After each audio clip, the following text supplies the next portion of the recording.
जय हिंद, राम राम मेरे प्यारे भैया। तो आज हम बात करने वाले हैं एसएसजी कमांडो के बारे में कि आप एसएसजी कमांडो में कैसे जा सकते हो, एसएसजी कमांडो कैसे ज्वाइन कर सकते हो, हाइट कितनी होनी चाहिए, एज कितनी होनी चाहिए और उसी के साथ क्वालिफिकेशन क्या होनी चाहिए, भर्ती प्रोसेस क्या है। तो सारी जानकारी हम इसी वीडियो में देने वाले हैं, तो लास्ट तक बने रहना। बिना देरी के वीडियो को स्टार्ट करते हैं।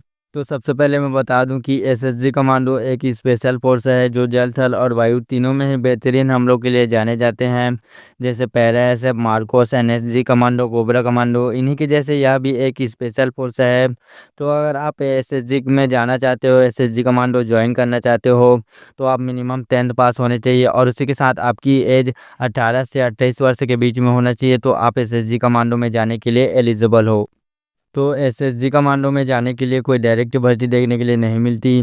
पहले आपको आर्मी का एक हिस्सा बनना पड़ेगा, जिसके बाद ही आप एसएसजी कमांडो में जा सकते हो। जैसे पैरा एसएफ में जाने के लिए पहले आपको अग्निवीर ज्वाइन करना पड़ता है, जिसके बाद आप पैरा एसएफ का फिजिकल क्लियर करके आप पैरा एसएफ बनते हो। ठीक उसी प्रकार आपको पहले एसएसजी कमांडो में जाने के लिए पहले सिपाही के तौर पर ज्वाइन होना पड़ेगा, जिसके बाद आप एसएसजी का फॉर्म अप्लाई करके एसएसजी कमांडो ज्वाइन कर सकते हो। तो एसएसजी कमांडो में जाने के लिए आपको केवल एसएसजी का फिजिकल क्लियर करना होगा, क्योंकि आप जब सिपाही के तौर पर ज्वाइन होते हो तो आपको सोल्जर का एग्ज़ाम, फिजिकल और मेडिकल तीनों ही पास करके आना पड़ता है।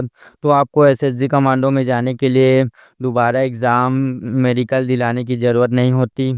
तो अब बात कर लें एसएसजी कमांडो के फिजिकल के बारे में। तो सबसे पहले आपका 8 किलोमीटर का रनिंग होता है।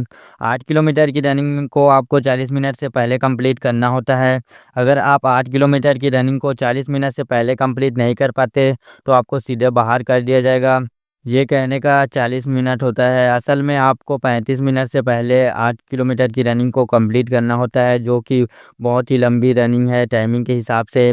जिसके बाद आपका होता है पुशअप्स। पुशअप्स के आपको 40 रैप मारने पड़ेंगे 1 मिनट में। अगर आप 40 रैप से एक रैप भी कम मारते हो तो आपको सीधे बाहर कर दिया जाएगा। जिसके बाद होता है आप लोगों का पुलअप्स। पुलअप्स यानी कि बीम आपको 15 मारने पड़ेंगे। तो यहाँ से आपको समझ में आ रहा होगा कि एसएसजी कमांडो का फिजिकल इतना आसान भी नहीं है। 15 पुलअप्स हर किसी की बस की बात नहीं होता। जिसके बाद आप लोगों का होता है सिटअप्स। सिटअप्स के आपको 40 रैप मारने पड़ेंगे और आप देख ही सकते हो कि सिटअप्स कैसे परफॉर्म किया जाता है। कई लोगों को पता ही नहीं होता कि सिटअप्स कैसे परफॉर्म किया जाता है।